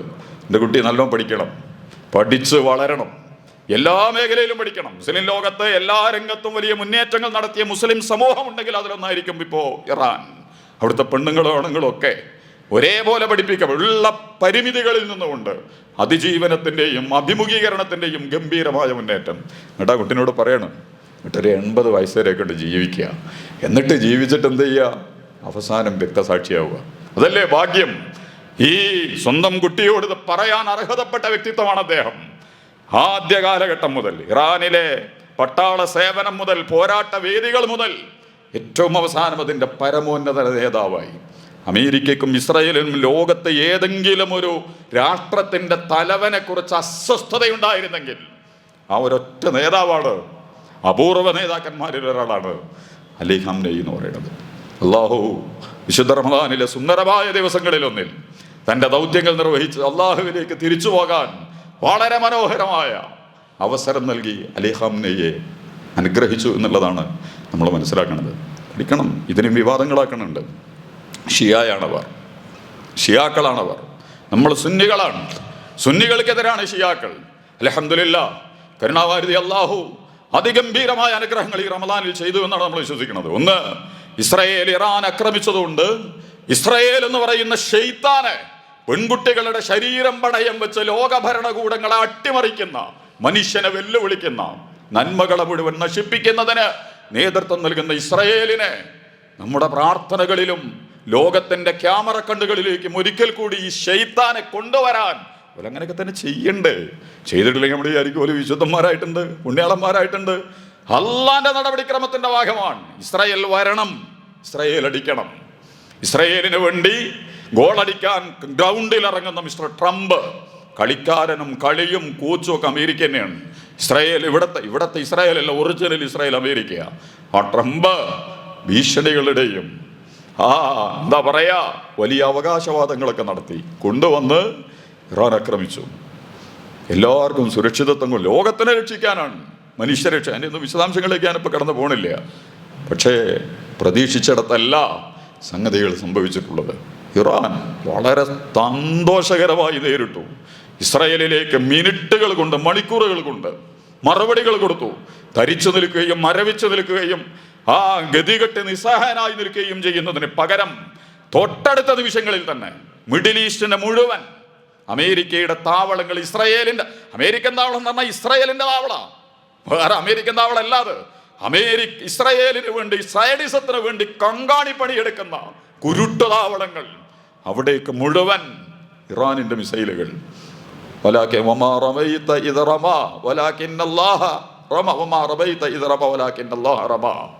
മിസൈലുകളൊന്നും അമേരിക്കൻ്റെയും ഇസ്രായേലിൻ്റെയും ഒക്കെ തകർക്കുന്ന മിസൈൽ വേദ സംവിധാനങ്ങളെയൊക്കെ തകർത്തുകൊണ്ട് കിലോമീറ്ററുകൾ സഞ്ചരിച്ച്, രാജ്യങ്ങളുടെ മുകളിലൂടെ സഞ്ചരിച്ച് ടെൽ-അവീവിൽ. ഇപ്പോഴും രസകരമായ തമാശുണ്ട്. നെതന്യാഹു എവിടെയാണെന്ന് ആർക്കും അറിയില്ല. കഴിഞ്ഞ 5-6 ദിവസമായിട്ട് മൂപ്പരെ കാണാനില്ല. ബെഞ്ചമിൻ നെതന്യാഹു ഇന്ന് ലോകത്തിലെ തന്നെ നമ്പർ 1 ക്രിമിനൽ, പൈശാചിക അവതാരം എന്ന മനുഷ്യനെ കുറിച്ച് പറയാൻ പറ്റുമെങ്കിൽ വ്യക്തി എവിടെയെന്ന് അറിയില്ല. തകർക്കപ്പെട്ടിട്ടുണ്ടോ? തകർക്കപ്പെട്ടിട്ടുണ്ടെങ്കിലും ഇല്ലെങ്കിലും ശരി, ഇന്നലെ ഗസയെ കണ്ണീര് കുടിപ്പിച്ച, ഫലസ്തീനിനെ വെള്ളം കുടിപ്പിച്ച, സിറിയയെയും ലബനാനെയും ഇറാഖിനെയും യമനെയും എല്ലാം അടിവേരോടെ വേര് പിഴുതെടുത്ത് സയനിസത്തിന്റെ ഭീകരമായ രാഷ്ട്രീയ അജണ്ടയ്ക്ക് വേണ്ടിയുള്ള കള്ളക്കളികൾ ആസൂത്രണം ചെയ്യപ്പെടുന്നിടത്ത് ഒരു ഇറാൻ മാത്രം. പക്ഷെ സന്തോഷം എന്താണെന്ന് വെച്ചാൽ, നമ്മളൊക്കെ വിചാരിച്ചത് മിഡിൽ ഈസ്റ്റിലെ ഭാഗങ്ങളിലേക്ക് മിസൈൽ ചെന്ന് വീഴുന്നതോടുകൂടി സൗദി ഇറാനെതിരാവും, കുവൈത്ത് എതിരാവും, ഖത്തർ എതിരാവും, ജോർദാൻ എതിരാവും, ഈജിപ്ത് എതിരാവും. എല്ലാവരും കൂടി ആർക്കെതിരെ തിരിയും? ഇറാനെതിരെ തിരിയും. ഇതായിരുന്നു സയണിസത്തിന്റെ സ്വപ്നം, സംഘപരിവാരത്തിന്റെ സ്വപ്നം, ഇമ്പീരിയലിസത്തിന്റെ ട്രംപിന്റെ സ്വപ്നം. മുസ്ലിം രാജ്യങ്ങളൊക്കെ ഒറ്റക്കെട്ടായി നിന്ന് ഷിയ ഇറാനെ തകർക്കുന്ന ഗംഭീരമായ കാഴ്ച കാണാൻ അൽഹംദുലില്ലാ അള്ളാഹ് ഉദവി നൽകിയില്ല. അറബ് രാജ്യങ്ങൾ അസാമാന്യമായ ക്ഷമയും വളരെ ആഴത്തിലുള്ള ഡിപ്ലോമസിയിലും ഒക്കെ അഭയം പ്രാപിച്ചിട്ട് ഒന്നും ചെയ്തിട്ടില്ല. ഇറാനും അവരോട് പറഞ്ഞു, നിങ്ങൾക്ക് വേറെ വഴിയില്ല, ഞങ്ങളെ കൊണ്ടുപോകാൻ തീരുമാനിച്ചിട്ടുണ്ടെങ്കിൽ നമുക്കൊക്കെ കൂടി ഒരുമിച്ചാണ് പോവാ, ഞങ്ങൾ മാത്രം പോയില്ല. പക്ഷേ വർത്തമാനകാലത്ത് കാണാത്ത യുദ്ധങ്ങളിൽ പോലെ നെതന്യാഹു പറയുന്നു ഒരു സ്റ്റോപ്പ് ആവശ്യമുണ്ട്. ട്രംപ് പറയുന്നു തൽക്കാലം ഒന്ന് നിർത്തണം, നമ്മൾ ഹമയായി തകർന്നു കഴിഞ്ഞിരിക്കുന്നു. എത്ര പ്രാവശ്യമാണ് ഗസയെ തകർത്തത്, ഹമാസിനെ തകർത്തത്, ഫിനിഷ് ചെയ്തത് ട്രംപ് നെതന്യാഹു ഒക്കെ. ഇന്ന് ഓരോ വാർത്തകളിൽ അവർ പറയാണ് പൊളിഞ്ഞിരിക്കുന്നു ഇറാൻ, ഇങ്ങനെയൊക്കെ പിടിച്ചു നിൽക്കാൻ സാധ്യമല്ല. അപ്പൊ അവര് പറയുന്നുണ്ട് അങ്ങനെ ഞങ്ങൾ നിർത്താൻ തീരുമാനിച്ചിട്ടില്ല, നിർത്തുവാണെങ്കിൽ കൃത്യമായ ഉപാധികളും നിയമങ്ങളും കരാറുകളും ഒക്കെ ഉണ്ട് ഞങ്ങൾക്ക്. ഇനി തുടങ്ങിയവരെ തുടങ്ങി നിർത്താൻ ഞങ്ങൾ തീരുമാനിക്കും. ഇങ്ങനെ ലോകത്ത് അമേരിക്കയോട് പറയാൻ, ഇസ്രായേലിനോട് പറയാൻ വർത്തമാനകാലത്ത് ഉള്ള ഏക ശക്തി അൽഹംദുലില്ലാ, ഞാൻ പറഞ്ഞത് മുസ്ലിം രാജ്യങ്ങളും അസാമാന്യമായ ദീർഘവീക്ഷണവും ക്ഷമയൊക്കെ പ്രകടിപ്പിച്ചിട്ടുണ്ട്. മുസ്ലിം ഉമ്മത്ത് ഐക്യത്തിൻ്റെയും ഒരുമയുടെയും ഖുർആനിലെ തഖ്വയുമായി ബന്ധപ്പെട്ട ഗംഭീരമായ ആയത്താണത്. തഖ്വയാണ് ഖുർആൻ നിറച്ച്. റമളാനിന്റെ മർമ്മമാണ് തഖ്വ. തഖ്വയുണ്ടാവാനാണ് നോമ്പ്. നന്മതിന്മകളെ തിരിച്ചറിയുക, ശരിതെറ്റുകളെ തിരിച്ചറിയുക, ഇരുട്ടും വെളിച്ചവും തിരിച്ചറിയുക, നന്മയുടെയും തിന്മയുടെയും പക്ഷത്തെ തിരിച്ചറിയുക. ഇതാണ് തഖ്വ എന്ന് പറയുന്നത്. ആ തഖ്വയെ കുറിച്ചുള്ള ഗംഭീരമായ ഖുർആനിലെ ആയത്ത് സൂറത്ത് ആൽ ഇംറാനിലെ 99-107 ആയത്ത്, തഖുല്ലാഹ ഹഖ്ക തുഖാതിഹി വലാ തമൂതുന്ന ഇല്ലാ വഅൻതും മുസ്ലിമൂൻ. ഈ സത്യവിശ്വാസികളെ, നിങ്ങൾ സുന്നിയായിട്ടല്ല മരിക്കേണ്ടത്, നിങ്ങൾ ഷിയായിട്ടല്ല മരിക്കേണ്ടത്, നിങ്ങൾ APMK ആയിട്ടല്ല മരിക്കേണ്ടത്, നിങ്ങൾ വിസുടവും KNM-ആയിട്ടല്ല മരിക്കേണ്ടത്, നിങ്ങൾ ജമാഅത്തെ ഇസ്ലാമിയും തബ്ലീഗുമായിട്ടൊന്നും അല്ല മരിക്കേണ്ടത്, നിങ്ങൾ CPM-ഉം കോൺഗ്രസും ലീഗും ഒന്നും ആയിട്ടല്ല മരിക്കേണ്ടത്, നിങ്ങൾ അറബികളും ജോർദാനികളും സിറിയക്കാരുമായിട്ടല്ല മരിക്കേണ്ടത്, നിങ്ങൾ മുസ്ലിങ്ങളായിട്ടാണ് മരിക്കേണ്ടത്, അള്ളാഹുവിനെ അനുസരിക്കുന്നവരായിട്ടാണ് മരിക്കേണ്ടത്. ധാരാളം അനുസരിപ്പിക്കുന്നവർ നിങ്ങളെ കയ്യിൽ ചെങ്കോലെടുത്ത് നിങ്ങളെ കളിപ്പിക്കാൻ തീരുമാനിക്കുമ്പോൾ അള്ളാഹുവിന് ഈ ആയത്തിറങ്ങിയ പശ്ചാത്തലം അറിയോ നിങ്ങൾക്ക്? അള്ളാഹുവിന്റെ പ്രവാചകന്റെ സുന്ദരമായ അനുയായികൾ, അതാണ് അൻസാറുകൾ. ഔസ് ഖസ്റജ് അടിയോടടിയായിരുന്നവര്. എളാപ്പ മുത്താപ്പ മക്കളാ, എങ്ങനെങ്കിലുമൊക്കെ ചെയ്യും. ഉത്തര കൊറിയ, വടക്കേ കൊറിയ, ഇറാൻ, ഇറാഖ്, അല്ലെങ്കിൽ ഇടത് വലത് എന്നൊക്കെ പറഞ്ഞിട്ട് അടി തന്നെയാണല്ലോ. വലതുപക്ഷത്തെ മുസ്ലിമിനെ ഇടതുപക്ഷത്തെ മുസ്ലിമിനെ കണ്ടുകൂടാ, ഇടതുപക്ഷത്തെ മുസ്ലിമിന് വലതുപക്ഷത്തെ മുസ്ലിമിനെയും കണ്ടുകൂടാ.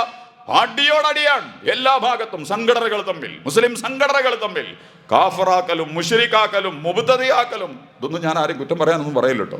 വർത്തമാനകാലത്ത് വളരെ സങ്കടകരമായ സാഹചര്യങ്ങളിലൂടെ പലരും കടന്നുപോയിക്കൊണ്ടിരിക്കുന്നുണ്ട്. ഷിയ അൻസാറുകൾ അങ്ങനെ ഔസും ഖസ്റജും മദീനയിലെ യസ്രിബിലെ ഗോത്രങ്ങൾ, ഇസ്ലാമാണ് അവരെ ഒന്നിപ്പിച്ചത്.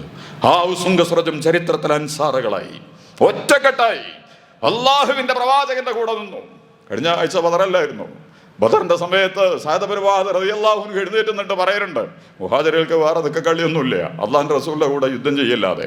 വിളിക്കുമ്പോൾ സകല പ്രതാപങ്ങളും കൂടി ട്രംപും നെതന്യാഹു ഒക്കെ വരികയാണ് യുദ്ധത്തിന്. മദീനയെ വളയാൻ, യസ്രിബിനെ പിടിക്കാൻ.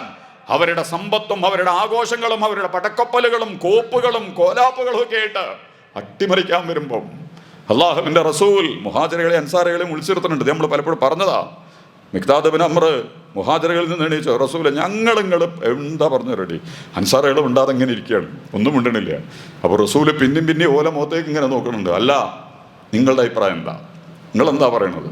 സഅദ് ബിൻ മുആദ് റളിയല്ലാഹു അൻഹു എഴുന്നേറ്റെന്ന് പറഞ്ഞു, അള്ളാഹിൻ്റെ റസൂലെ, നിങ്ങൾ കടലിക്കാണ് വിളിക്കണമെങ്കിൽ ഞങ്ങൾ കടലിൽ വന്നിട്ട് ചാടും. മല കയറാനാണ് വിളിക്കുന്നതെങ്കിൽ മലയുടെ ഉച്ചി വരെ ഞങ്ങൾ ചവിട്ടി കയറും. ഏത് മരുഭൂമിയാണ് താണ്ടേണ്ടതെങ്കിൽ ഞങ്ങൾ ആ മരുഭൂമി മുഴുവൻ നീന്തി കയറും. അല്ലാഹുവിന്റെ റസൂലുകൾ പുറപ്പെട്ടോ. അൽഹംദുലില്ലാഹ്, അൽഹംദുലില്ലാഹ്. ബദറിലെ രക്തസാക്ഷികളിലെ നല്ലൊരു ശതമാനം അൻസാറുകളായിരുന്നു. അവസാന നിമിഷം വരെ സഅദ് ഇബ്നു മുആദ് റളിയല്ലാഹു അൻഹു അഹ്സാബ് യുദ്ധത്തിലാണ് രക്തസാക്ഷിയാവുന്നത്. ആകാ യുദ്ധത്തിൽ അദ്ദേഹം മരിച്ചിട്ടുള്ളൂ, 1-2 ആളുകളെ മരിച്ചിട്ടുള്ളൂ ശത്രുക്കളുടെ അമ്പേറ്റിട്ട്. ആ സാധനെ റസൂൽ സല്ലല്ലാഹു അലൈഹി വസല്ലം പള്ളിയിൽ കൊണ്ടുപോയിട്ട് കിടത്തുന്നുണ്ട്. പിന്നീട് യുദ്ധമൊക്കെ കഴിഞ്ഞതിന് ശേഷം റസൂല് സാധനെ കൊണ്ടുവരുന്നുണ്ട്. സഅദ് ഇബ്നു മുആദ്, അള്ളാഹുവിൻ്റെ റസൂലെ, ഇതിനു ശേഷം ഖുറൈശികളായിട്ട് ഒരു യുദ്ധം ഉണ്ടാകരുത് എന്ന് ആഗ്രഹിക്കുന്നവനാണ് ഞാൻ. എൻ്റെ അവസാനത്തെ യുദ്ധം ഖുറൈശികളിനി മുസ്ലിങ്ങളോട് യുദ്ധത്തിന് വരരുത്, ഖുറൈശികളിനി മുസ്ലിങ്ങളോട് യുദ്ധത്തിന് യസ്രിബിനെതിരെ തിരിയരുത്. എൻ്റെ ഏറ്റവും വലിയ ആഗ്രഹമാണത്. ഓരോ അൻസാറും, ഈ ഔസും ഗസ്റജും APEയും CPM-ഉം കോൺഗ്രസും കറുത്തോനും വെളുത്തോനും ഒക്കെ ആയിട്ട് ചേരി തിരിയുന്ന മുസ്ലിം പഴയ ഔസ് ഗസ്റജുകാരൻ അൻസാറായപ്പോൾ റസൂൽ സാദിന് മനോഹരമായിട്ട് ഇവിടെ കൊടുക്കുന്നുണ്ട്. അല്ലാഹുവേ, സാദ് എന്നിൽപ്പെട്ടവനാണ്, ഞാൻ സാദിന്റെ കൂട്ടത്തിൽപ്പെട്ടവനാണ്. അല്ലാഹുവേ, സാദിനെ നീ സ്വീകരിക്കണം. സിംഹാസനങ്ങൾ പോലും വറച്ചു, അള്ളാഹിന്റെ സിംഹാസനം പോലും വറച്ചു എന്നൊക്കെയാണ് ഹദീസിൽ പറയുന്നത്. മദീനയിലെ ഗസ്റജ് ഗോത്രത്തിന്റെ തലവനായിരുന്ന സഅദ് ഇബ്നു മുആദ് റളിയല്ലാഹു അൻഹു അള്ളാഹിന്റെ റസൂലിന്റെ മടിയിൽ കടന്നിട്ട് മരിക്കുമ്പോൾ അസ്സലാമു അലൈക യാ നബിയല്ലാഹ്, അള്ളാഹുവിന്റെ നബിയെ താങ്കൾക്ക് സലാം. അള്ളാഹിന്റെ റസൂലിന്റെ മടിയിൽ കിടന്ന് റസൂലിനോട് സലാം പറഞ്ഞ് റസൂൽ തിരുമേനി സല്ലല്ലാഹു അലൈഹി വസല്ലം അലൈക്കും അസ്സലാം യാ സഅദ്, സഅദേ നീ എന്നിൽപ്പെട്ടവനാടാ, ഞാൻ നിന്റെ കൂടെയുള്ളവനാടാ. അൻസാറുകളിലെ ആ അൻസാറുകളെ, പരസ്പരം ചേരിതിരിഞ്ഞ അൻസാറുകളെ അല്ലാഹു അല്ലഫ ബൈന ഖുലൂബിഹിം, അവരുടെ ഹൃദയങ്ങളെ ഒരുമിപ്പിച്ചു. ആ ഔസും ഗസ്റജും അൻസാറായി.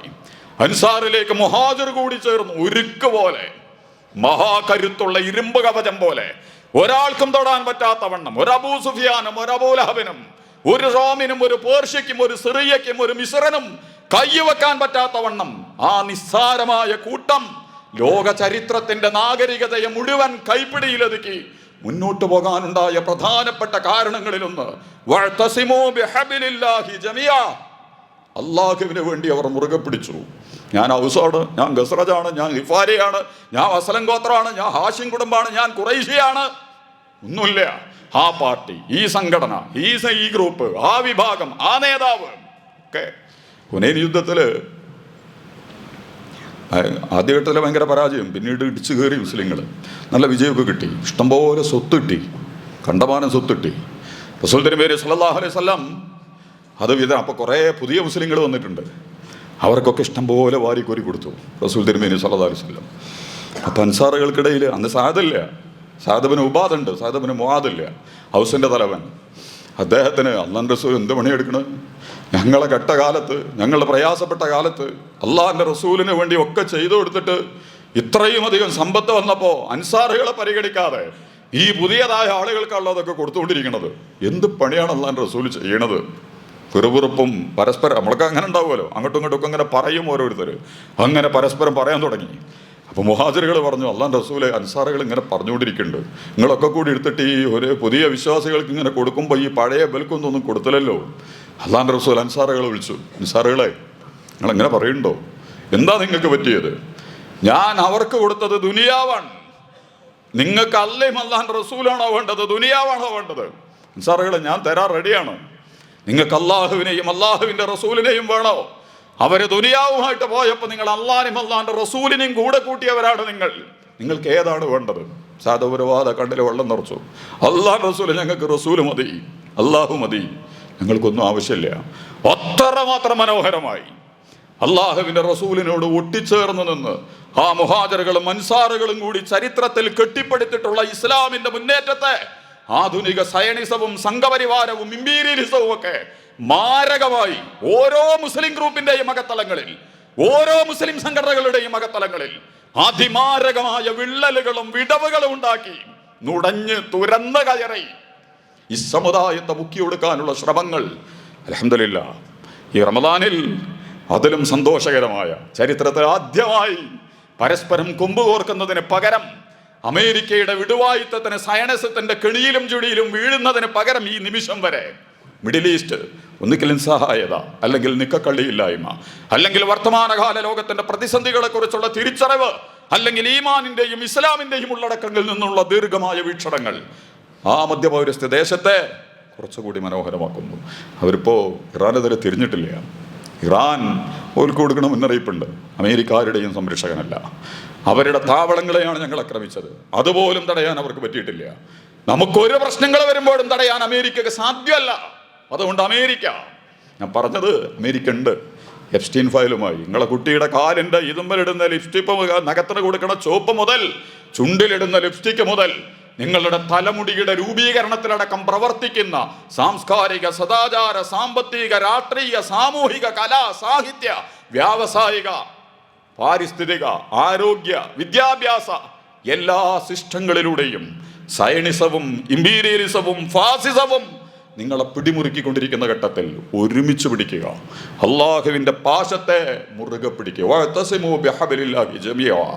അള്ളാഹുവിൻ്റെ മുസ്ലിം ഉമ്മത്ത് വിശാലമാവട്ടെ. സുന്നിയോ മുജാഹിദോ എപിയോ ഈക്കോ വിസ്ഡമോ കേരളമോ എന്താവട്ടെ, മുസ്ലിമാണവൻ. ഓരോ മുസ്ലിമിന് വേണ്ടിയും, ഓരോ മനുഷ്യർക്ക് വേണ്ടിയും, മുസ്ലിമിന് മാത്രമൊന്നുമല്ല പ്രശ്നമുള്ളത്, മനുഷ്യർക്കാകമാസകലം പ്രശ്നമുണ്ട്. ഇന്ത്യയിൽ ഇപ്പം നിങ്ങൾ വായിക്കണില്ലേ, കുട്ടിയെ കൊന്നു, ഒരു ചെറുപ്പക്കാരനെ കൊന്നു, ഒരു വാപ്പാനെ കൊന്നു, ഒരു ഉമ്മയെ കൊന്നു. 5ഓളം മോബ് ലിഞ്ചിങ്ങുകളാണിപ്പോൾ മേവാത്തുണ്ട് ഹരിയാനയിലെ സംഘപരിവാരത്തിൻ്റെ പരീക്ഷണശാല. പശുവിൻ്റെ ചെലവിൽ മുസ്ലിം ഉമ്മത്തിനെ റോഡിലിട്ട് തല്ലിക്കൊല്ലാൻ സംഘപരിവാർ വളരെ അപകടകരമായ കടിയൊരുക്കുമ്പോൾ സങ്കടങ്ങളും ദുഃഖങ്ങളുമൊക്കെയായി മുസ്ലിം ഉമ്മത്തിൻ്റെ പെരുന്നാളുകൾ കടന്നു പോകുന്നു. അൽഹംദുലില്ലാഹ്, രക്തസാക്ഷികളാണവർ. പക്ഷെ കുറേ ചോദ്യങ്ങൾ അവർ നമ്മളോട് ചോദിക്കുന്നുണ്ട്. കരുണാവാരിധി അല്ലാഹു സുബ്ഹാനഹു വ തആല പുതിയ പരിണതികളുടെ, വലിയ മാറ്റത്തിൻ്റെ, ആധുനിക ലോകത്തിൻ്റെ ക്രമങ്ങളിൽ വരുന്ന വമ്പിച്ച പരിവർത്തനത്തിൻ്റെ അടയാളമായി ഇറാൻ, ഇസ്രായേൽ, അമേരിക്കൻ യുദ്ധങ്ങളെ, അതിൻ്റെ മധ്യകാല മിഡിൽ ഈസ്റ്റിൽ നടന്നുകൊണ്ടിരിക്കുന്ന പ്രശ്നങ്ങളെ ഏറ്റവും നല്ല പരിണതികൾ നൽകി അള്ളാഹു നമ്മെ അനുഗ്രഹിക്കുമാറാകട്ടെ. ഒരു കാര്യം കൂടി പറഞ്ഞ് അവസാനിപ്പിക്കാം. നമ്മളല്ലേ പലപ്പോഴും നമ്മൾ പറഞ്ഞിട്ടുണ്ട്, നമുക്ക് അള്ളാഹുവിലേക്ക് യാത്രയ്ക്ക് ഒരുങ്ങാനുള്ള ഏറ്റവും നല്ല സമയമാണല്ലോ. ഖുർആൻ നമ്മളോട് ചോദിക്കുന്ന ചോദ്യം ഉണ്ടല്ലോ, അയ്യുഹല്ലദീനാമനൂ, ഈ വിശ്വാസികളെ, തഖുല്ലാഹ്, നിങ്ങൾ അള്ളാഹിനെ സൂക്ഷിക്കുക. കാരണം നിങ്ങളെ കാത്തിരിക്കുന്നത് ഒന്നുകിൽ നരകമാണ് അല്ലെങ്കിൽ സ്വർഗമാണ്. രണ്ടിലൊന്ന് ഉറപ്പാ. ഇതിലേതാണ് നമ്മളെ കാത്തിരിക്കുന്നത്? നിങ്ങളെ പാർട്ടിയും സംഘടനയും അതൊന്നുമല്ല നിങ്ങളെ കാത്തിരിക്കുന്നത്, നിങ്ങളെ സമുദായവും നിങ്ങളെ ഗ്രൂപ്പും കുടുംബങ്ങളൊന്നുമല്ല നിങ്ങളെ കാത്തിരിക്കുന്നത്. മടക്കം അല്ലാഹുവിലേക്കാണ്, അവസാനത്തെ ഒടുക്കം അവനിലേക്കാണ്. ചെന്ന് വീഴാൻ പോകുന്നത്, ചെന്ന് പതിക്കാൻ പോകുന്നത്, ചെന്ന് നിൽക്കാൻ പോകുന്നത് അള്ളാഹിൻ്റെ മുമ്പിലാണ്. അവൻ ഉദ്ദേശിക്കുന്നവരെ അവൻ പിടികൂടും, അവരുദ്ദേശിക്കുന്നവർക്ക് അത് പുറത്തു കൊടുക്കും. പിടികൂടപ്പെടുന്നവൻ പരാജയപ്പെട്ടു, നരകത്തിലേക്കാണവൻ. നരകത്തിൻ്റെ ശിക്ഷ ഒന്നും വിശദീകരിക്കാൻ ഞാനിപ്പാടല്ല. അഗ്നിയുടെ, തീയിൻ്റെ ഉടുപ്പുകൾ, പുതിയ കുപ്പായൊക്കെ അടിച്ചില്ലേ നമ്മൾ, റെഡിമെയ്ഡൊക്കെ വാങ്ങിയിടാൻ പോകില്ല നമ്മൾ, പലതരം ഷർട്ടുകളൊക്കെ. നരകത്തിൽ നിങ്ങൾക്ക് വേണ്ടി നല്ല തീയിൻ്റെ ഉടുപ്പുകൾ വെട്ടിയടിച്ച് പാകപ്പെടുത്തി വെച്ചിട്ടുണ്ട്. വലിയ വിലങ്ങുകൾ, ഇരുമ്പിൻ്റെ കൂച്ചുവിലങ്ങുകൾ. നമ്മൾ മുമ്പ് പറഞ്ഞതാ, ഈ കാണുന്ന ശരീരത്തിലൊന്നും അല്ലോട്ടോ ഇത് ചെയ്യുക, ഇതിനേക്കാൾ വീർത്ത് നമ്മുടെ DNA മാറ്റം വരുത്തി ഗംഭീര മനുഷ്യന്മാരായിട്ട് നമ്മൾ മാറും. മലകളോളം നിൽക്കുന്ന, പനയോളം വളരുന്ന, നമ്മളുടെ ശിക്ഷകളുടെ എല്ലാ ഇടങ്ങളിലൂടെയും കടന്നിറങ്ങാൻ പറ്റുന്ന ഒരു ബോഡി, ഒരു ഫിസിക്കൽ ഘടന അള്ളാഹു അവിടെ വെച്ചിട്ട് തരും. ഇതിലേതാ നമ്മൾ പോവുക? എവിടേക്കാണ് നമ്മൾ പോവുക? നമ്മൾ ഉമ്മാനങ്ങൾ എങ്ങോട്ടാണ് കൊണ്ടുപോവുക? ഉപ്പാനെങ്ങോട്ടാണ് പറഞ്ഞു വയ്ക്കുക? മക്കളെങ്ങോട്ടാണ് പറഞ്ഞു വിടുക? ഇണയെങ്ങോട്ടാണ് പറഞ്ഞു വിടുക? ആരെങ്കിലും എല്ലാവരും പറഞ്ഞേക്കണമല്ലോ. ഇത് നമ്മൾ പലപ്പോഴും പറഞ്ഞതാ. ഖബറിടം സന്ദർശിക്കാൻ പോയിട്ട് കവി പറഞ്ഞില്ലേ, ഖബറൊക്കെ ഞാൻ കണ്ടു. കുറേ ആളുകൾ കേൾക്കുന്നുണ്ട്, പോയി നോക്കണമൊക്കെ വളരെ നല്ലതാണ്. അവനാണ് ഉമ്മ, എപ്പ, വാപ്പ, കുട്ടികൾ, മക്കളൊക്കെ ഉണ്ടാവും. വൈകാരികമായിട്ട് നമുക്കൊരു ഇത്തികാഫിൻ്റെ ഒക്കെ മൂഡിൽ നിൽക്കുക. ഖബറിന്മ കുറച്ച് നേരം നമ്മൾ നിൽക്കുകയാണെങ്കിൽ, എൻ്റെ ഉമ്മയാണത്, എൻ്റെ ഉപ്പയാണത്, എൻ്റെ പെങ്ങളാണത്, എൻ്റെ മകളാണത്, എൻ്റെ ഇണയാണത്. അങ്ങനെ നമ്മളവിടെ കുറേ നോക്കുമ്പോൾ കുറേ സാധനങ്ങൾ തലയിലിങ്ങനെ വരും, പഴയതും പുതിയതും ഒക്കെ. അല്ലാഹുവേ, പൊറുക്കണേ നീ അവരോട്, കരുണ കാണിക്കണേ അവരോട്, എന്നെയും നീ അനുഗ്രഹിക്കണേ റബ്ബേ. അങ്ങനെ നമ്മളിങ്ങനെ നിൽക്കുമ്പോൾ കുറേ നേരം നിന്ന് ഞാനിങ്ങനെ നോക്കുമ്പോൾ എൻ്റെ കണ്ണിലൊക്കെ വെള്ളം ഇങ്ങനെ നിറഞ്ഞു. എനിക്ക് കരച്ചിൽ വരാൻ തുടങ്ങി. സങ്കടങ്ങളും നെടുവീർപ്പുകളും നെടുനിശ്വാസങ്ങളും ഒക്കെ ആയിട്ട് ഞാൻ നിൽക്കുകയാണ്. മഖാനി, ആ സമയത്ത് എൻ്റെ സ്ഥലം ഞാൻ അവിടെ കണ്ടു. ഇതൊക്കെ മാറ്റി വെച്ചിട്ട്, നിങ്ങളുടെ വീട് വിട്ടിട്ട്, നിങ്ങളുടെ ഓഫീസ് വിട്ടിട്ട്, നിങ്ങളുടെ പീടിക വിട്ടിട്ട്, നിങ്ങളുടെ കുടുംബം വിട്ടിട്ട്, നിങ്ങളുടെ മക്കളെ വിട്ടിട്ട്, ഇണയെ വിട്ട്, മാതാപിതാക്കളെ വിട്ട്, അവസാനത്തെ ഒരു യാത്ര. യാ അയ്യുഹല്ലദീന ആമനൂ തഖുല്ലാഹ്. അതുകൊണ്ട് ശരിക്കും സൂക്ഷിക്കും നിങ്ങൾ. വൽതൻളുർ നഫ്സും മാ ഖദ്ദമത് ലിഗദിൻ വത്തഖുല്ലാഹ്. നാളേക്ക് വേണ്ടിയുള്ള യാത്രയ്ക്ക് എന്ത് നിങ്ങൾ ഒരുക്കിയിട്ടുണ്ട്? ആ യാത്രയ്ക്ക് ഏറ്റവും കൂടുതൽ സൂപ്പർ മാർക്കറ്റാണ് റമദാൻ. നിങ്ങളുടെ അവസാനത്തെ യാത്രയ്ക്ക് വിഭവങ്ങൾ വാങ്ങി നിറച്ചു വെക്കാൻ. ഞാൻ പറഞ്ഞില്ല നേരത്തെ, നമ്മൾ ഉമ്മാരും പെങ്ങളും ഒക്കെ സൂപ്പർ മാർക്കറ്റിൽ നിന്ന് സാധനം വാങ്ങുന്നത് പോലെ റമദാനിന്റെ ഓപ്പൺ മാർക്കറ്റിൽ നിന്ന് എല്ലാ ഓഫറുകളും ഇഷ്ടം പോലെ. ഒന്നെടുത്താൽ 100, 100-ന് 700, 700-ന് 7000. അതിൻ്റെ അപ്പുറം നിങ്ങളെ നാളെ റയ്യാനിലേക്ക് നയിക്കാൻ പറ്റുന്ന സ്വർഗത്തിൻ്റെ വാതിലുകൾ തുറന്ന് സ്വീകരിക്കുന്ന പ്രിയപ്പെട്ടവരെ, ഞാനും നിങ്ങളും ആ ഒരർത്ഥത്തിൽ വിശുദ്ധ റമദാനിനെ അവസാനത്തെ യാത്രയ്ക്ക് പാകപ്പെടുത്തിയെടുക്കാൻ ഇടയ്ക്കൊന്നിരുന്ന് ആലോചിക്കണമൊക്കെ നല്ലതാ. നമ്മൾ ഒറ്റയ്ക്ക് പോകണത്. നിങ്ങൾക്ക് ആലോചിക്കുമ്പോൾ സ്റ്റേഷൻ കിട്ടണമെങ്കിൽ ആദ്യം നിങ്ങൾ മരിക്കണേ, നമ്മൾ മരിക്കണതിനെ കുറിച്ചല്ല നമ്മൾ ആലോചിക്കൂല. അപ്പം നിങ്ങളെ പെണ്ണുങ്ങൾ മരിച്ചാൽ എങ്ങനെ ഉണ്ടെന്ന് ആലോചിക്കുക. നിങ്ങൾ കല്യാണം കഴിച്ചില്ലേ, നിങ്ങൾ പെണ്ണുങ്ങൾ മരിച്ചാൽ എങ്ങനെ ഉണ്ടാകുന്ന ആലോചിക്കുക. അപ്പോൾ കുട്ടികളൊക്കെ ഇങ്ങനെ വരും മുമ്പ് കൂടെ, അവരുടെ കരച്ചിലും പിടിച്ചിലും പോലെ ഭാവിയൊക്കെ മുമ്പിൽ വരും. നിങ്ങളെ മകന് നോറ്റ് പോറ്റി വളർത്തിയ മകൾ പോവാണ്, നിങ്ങളുടെ മുമ്പിൽ നിന്ന് വിട പറഞ്ഞു പോവുകയാണ്.